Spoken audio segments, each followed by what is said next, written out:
Shalom saudara-saudara yang dikasihi oleh Tuhan. Sampai hari ini, apakah kita sudah menjadi orang Kristen yang bertumbuh di dalam Tuhan? Sekian lama kita menjadi orang percaya, apakah kita memiliki pertumbuhan yang signifikan? Salam jumpa dalam program Tuhan adalah Gembalaku. Tuhan memilih kita bukan karena kelebihan-kelebihan kita. Hal ini kita dapat saksikan dan diteguhkan di dalam tokoh-tokoh iman di dalam Alkitab. Mereka adalah orang-orang yang dipilih Tuhan secara khusus, namun nyata sekali bahwa mereka bukan orang-orang yang tidak punya kelemahan.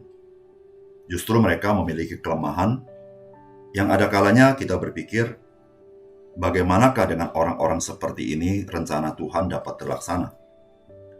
Ternyata Alkitab memberitahukan bahwa Tuhan sanggup menggenapi rencananya melalui orang-orang pilihannya yang penuh dengan kelemahan. Mari kita membaca firman Tuhan dari Kejadian pasal 27. Ketika Ishak sudah tua dan matanya telah kabur, sehingga ia tidak dapat melihat lagi, dipanggilnyalah Esau, anak sulungnya, serta berkata kepadanya, "Anakku." Sahut Esau, "Ya, Bapa." Berkatalah Ishak, "Lihat, aku sudah tua. Aku tidak tahu bila hari kematianku. Maka sekarang ambillah senjatamu, tabung panah dan busurmu. Pergilah ke padang dan burulah bagiku seekor binatang. Olahlah bagiku makanan yang enak, seperti yang kugemari. Sesudah itu bawalah kepadaku supaya kumakan, agar aku memberkati engkau sebelum aku mati." Tetapi Ribka mendengarkannya ketika Ishak berkata kepada Esau, anaknya. Setelah Esau pergi ke padang memburu seekor binatang untuk dibawanya kepada ayahnya, berkatalah Ribka kepada Yakub anaknya, "Telah kudengar ayahmu berkata kepada Esau kakakmu, bawalah bagiku seekor binatang buruan dan olahlah bagiku makanan yang enak, supaya ku makan dan supaya aku memberkati engkau di hadapan Tuhan sebelum aku mati. Maka sekarang anakku, dengarkanlah perkataanku seperti yang kuperintahkan kepadamu. Pergilah ke tempat kambing domba kita, ambillah dari sana 2 anak kambing yang baik. Maka aku akan mengolahnya menjadi makanan yang enak bagi ayahmu, seperti yang digemarinya. Bawalah itu kepada ayahmu, supaya dimakannya, agar dia memberkati engkau sebelum ia mati." Lalu kata Yakub kepada Ribka ibunya, "Tetapi Esau kakakku adalah seorang yang berbulu badannya, sedang aku ini kulit-kulit licin. Mungkin ayahku akan meraba aku, maka nanti ia akan menyangka bahwa aku mau memperolok-olokkan dia. Dengan demikian, aku akan mendatangkan kutuk atas diriku dan bukan berkat." Tetapi ibunya berkata kepadanya, "Akulah yang menanggung kutuk itu, anakku. Dengarkan saja perkataanku, pergilah, ambil kambing-kambing itu." Lalu ia pergi mengambil kambing-kambing itu dan membawanya kepada ibunya. Sesudah itu ibunya mengolah makanan yang enak seperti yang digemari ayahnya.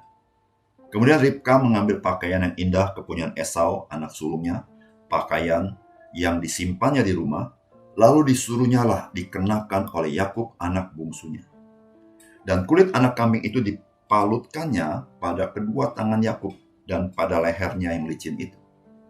Lalu ia memberikan makanan yang enak dan roti yang telah diolahnya itu kepada Yakub anaknya. Demikianlah Yakub masuk ke tempat ayahnya serta berkata, "Bapa," sahut ayahnya, "Ya anakku, siapakah engkau?" Kata Yakub kepada ayahnya, "Akulah Esau, anak sulungmu. Telah kulakukan seperti yang Bapa katakan kepadaku.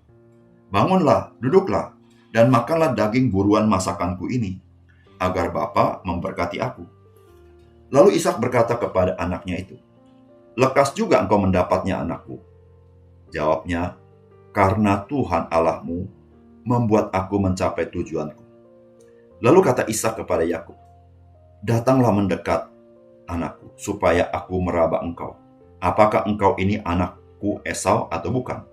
Maka Yakub mendekati ayahnya Ishak, dan ayahnya itu merabanya serta berkata, "Kalau suara Yakub, kalau tangan Esau." Jadi Ishak tidak mengenali dia, karena tangannya berbulu seperti tangan Esau, kakaknya. Ishak hendak memberkati dia, tetapi ia masih bertanya, "Benarkah engkau ini anakku Esau?" Jawabnya, "Ya." Lalu berkatalah Ishak, "Dekatkanlah makanan itu kepadaku, supaya ku makan daging buruan masakan anakku agar aku memberkati engkau." Jadi didekatkannyalah lah makanan itu kepada ayahnya, lalu ia makan, dibawanya juga anggur kepadanya, lalu ia minum. Berkatalah Ishak ayahnya kepadanya, "Datanglah dekat-dekat dan ciumlah aku anakku." Lalu datanglah Yakub dekat-dekat dan diciumnyalah ayahnya. Ketika Ishak mencium bau pakaian Yakub, diberkatinyalah dia, katanya, "Sesungguhnya bau anakku adalah sebagai bau padang yang diberkati Tuhan. Allah akan memberikan kepadamu embun yang dari langit, dan tanah-tanah gemuk di bumi, dan gandum serta anggur berlimpah-limpah. Bangsa-bangsa akan takluk kepadamu, dan suku-suku bangsa akan sujud kepadamu. Jadilah tuan atas saudara-saudaramu, dan anak-anak ibumu akan sujud kepadamu. Siapa yang mengutuki engkau, terkutuklah ia, dan siapa yang memberkati engkau, diberkatilah dia." Setelah Ishak selesai memberkati Yakub, dan baru saja Yakub keluar meninggalkan Ishak ayahnya, pulanglah Esau kakaknya dari berburu. Ia juga menyediakan makanan yang enak, lalu membawanya kepada ayahnya. Katanya kepada ayahnya, "Bapak, bangunlah dan makan daging buruan masakan anakmu, agar engkau memberkati aku." Tetapi kata Ishak ayahnya kepadanya, "Siapakah engkau ini?" Sahutnya, "Akulah anakmu, anak sulungmu Esau." Lalu terkejutlah Ishak dengan sangat serta berkata, "Siapa gerangan dia yang memburu binatang itu dan yang telah membawanya kepadaku? Aku telah memakan semuanya sebelum engkau datang, dan telah memberkati dia, dan dia akan tetap orang yang diberkati." Sesudah Esau mendengar perkataan ayahnya itu, meraung-raunglah ia dengan sangat keras, dengan kepedihan hatinya, serta berkata kepada ayahnya, "Berkatilah aku ini juga, ya Bapa." Jawab ayahnya, "Adikmu telah datang dengan tipu daya, dan telah merampas berkat yang untukmu itu." Kata Esau, "Bukankah tepat namanya Yakub, karena ia telah 2 kali menipu aku? Hak kesulunganku telah dirampasnya, dan sekarang dirampasnya pula berkat yang untukku." Lalu katanya, "Apakah Bapa tidak mempunyai berkat lain bagiku?" Lalu Ishak menjawab Esau, katanya, "Sesungguhnya telah kuangkat dia menjadi tuan atas engkau, dan segala saudaranya telah dikuberikan kepadanya menjadi hambanya, dan telah kubekali dia dengan gandum dan anggur, maka kepadamu apalagi yang dapat kuperbuat, ya anakku?" Kata Esau kepada ayahnya, "Hanya berkat yang satu itukah ada padamu, ya Bapa? Berkatilah aku ini juga, ya Bapa." Dan dengan suara keras menangislah Esau. Lalu Ishak ayahnya menjawab, "Sesungguhnya tempat kediamun akan jauh dari tanah-tanah gemuk di bumi, dan jauh dari embun dari langit di atas. Engkau akan hidup dari pedangmu, dan engkau akan menjadi hamba adikmu. Tetapi akan terjadi kelak apabila engkau berusaha sungguh-sungguh, maka engkau akan melemparkan kuk itu dari tengkukmu." Esau menaruh dendam kepada Yakub karena berkat yang telah diberikan oleh ayahnya kepadanya. Lalu ia berkata kepada diri sendiri, "Hari-hari berkabung karena kematian ayahku itu tidak akan lama lagi. Pada waktu itulah Yakub adikku akan kubunuh." Ketika diberitahukan perkataan Esau, anak sulungnya itu kepada Ribka, maka disuruhnyalah memanggil Yakub anak bungsunya, lalu berkata kepadanya, "Esau kakakmu bermaksud membalas dendam membunuh engkau. Jadi sekarang anakku, dengarkanlah perkataanku. Bersiaplah engkau dan larilah kepada Laban saudaraku ke Haran, dan tinggallah padanya beberapa waktu lamanya, sampai kegeraman dan kemarahan kakakmu itu surut daripadamu, dan ia lupa apa yang telah engkau perbuat kepadanya. Kemudian aku akan menyuruh orang menjemput engkau dari situ. Mengapa aku akan kehilangan kamu berdua pada satu hari juga?" Kemudian Ribka berkata kepada Ishak, "Aku telah jemu hidup karena perempuan-perempuan Het itu. Jikalau Yakub juga mengambil seorang istri dari antara perempuan negeri ini, semacam perempuan Het itu, apa gunanya aku hidup lagi?" Saudara yang dikasihi oleh Tuhan, dari bagian firman Tuhan ini, kita dikejutkan dengan bagaimana kehidupan keluarga dari Ishak. Mungkin kita berkata bahwa kehidupan keluarga kita bisa lebih baik daripada kehidupan keluarga Ishak. Kita tidak dapat membayangkan bagaimana terjadi persaingan antara Esau dan Yakub itu. Persaingan itu dimulai dari persaingan Ishak dan Ribka, karena mereka masing-masing mempunyai anak kesayangannya masing-masing. Ishak menyayangi Esau, namun Ribka menyayangi Yakub. Apa sebenarnya pesan firman Tuhan bagi kita dari bagian ini? Yang pertama, saudara, preferensi kita seringkali mendorong kita mengabaikan kehendak Tuhan. Saudara, ini yang dialami oleh Ishak.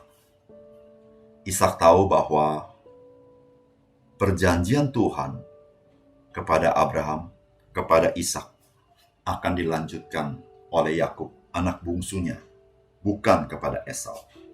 Itu Tuhan sudah katakan kepada Ishak. Namun, Ishak mengabaikan hal itu karena Ishak lebih sayang kepada Esau.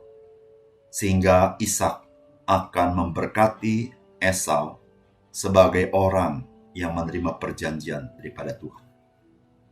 Namun hal itu tidak terjadi. Saudara yang kasih dalam Tuhan, ada kalanya kita punya preferensi sendiri. Ada kalanya kita punya pemikiran tersendiri. Ada kalanya kita punya kesukaan kita sendiri. Dan hal-hal itu ada kalanya bisa mendorong kita mengabaikan apa yang menjadi kehendak Tuhan. Kita memilih jalan kita sendiri, yang kita pikir, yang kita suka, itu yang kita jalani. Saudara yang kasih dalam Tuhan, kita harus waspada dengan apa yang kita sukai, dengan apa yang kita ingini, supaya kita tidak jatuh kepada mendukakan hati Roh Kudus. Saudara, marilah kita belajar mencari kerajaan Allah dan kebenarannya terlebih dahulu, yaitu kita mengenali kehendak Tuhan dan kita menyukai kehendak Tuhan untuk kita melakukannya. Kita jangan berbuat seperti Ishak, meskipun dia tahu, namun dia mengabaikannya. Yang kedua, saudara, dari peristiwa ini kita belajar satu hal lagi. Ada konsekuensi atas tindakan yang dilakukan berdasarkan hikmat duniawi. Saudara, apa yang terjadi dengan Ishak dan Ribka ini merupakan persaingan antara suami dan istri, di mana masing-masing mempunyai anak kesayangan masing-masing. Kita melihat ketika Ribka mendengar bahwa Ishak akan memberkati Esau, maka Ribka dengan hikmat duniawinya mengajari Yakub bagaimana menipu ayahnya. Dengan berpikir bahwa dengan perbuatan ini, maka anak kesayangannya bisa menjadi anak di dalam perjanjian dengan Tuhan. Saudara yang kasih dalam Tuhan, memang apa yang Tuhan inginkan itu pasti terjadi. Yaitu Yakub, kepadanya lah Allah melanjutkan perjanjian yang Allah pernah lakukan kepada Abraham. Namun saudara perhatikan, perbuatan Ribka ini menuai konsekuensi atas kehidupan Ribka.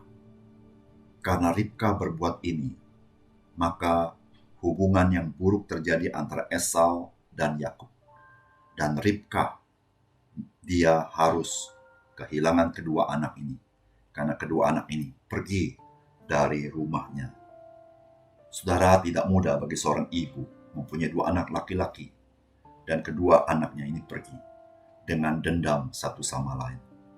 Saudara yang kasih dalam Tuhan, hikmat duniawi seakan-akan memberikan kita keuntungan, seakan-akan mengabulkan apa yang kita inginkan, seakan-akan kita menang atas situasi yang kita alami. Namun saudara-saudara, hikmat duniawi mempunyai konsekuensi terhadap hidup kita yang tidak pernah menjadi berkat dalam hidup kita. Oleh karena itu, saudara-saudara, mari kita minta hikmat surgawi. Mari kita bergantung kepada Tuhan. Pada situasi-situasi yang kita lihat, mustahil. Tetapi mari tetap bergantung kepada Tuhan. Karena bagi Tuhan, tidak ada yang mustahil. Jangan memakai cara-cara duniawi. Jangan memakai cara-cara hikmat daripada dunia ini. Tetapi mari kita minta hikmat daripada Tuhan. Yang ketiga, saudara, orang pilihan masih harus terus bertumbuh di dalam Tuhan.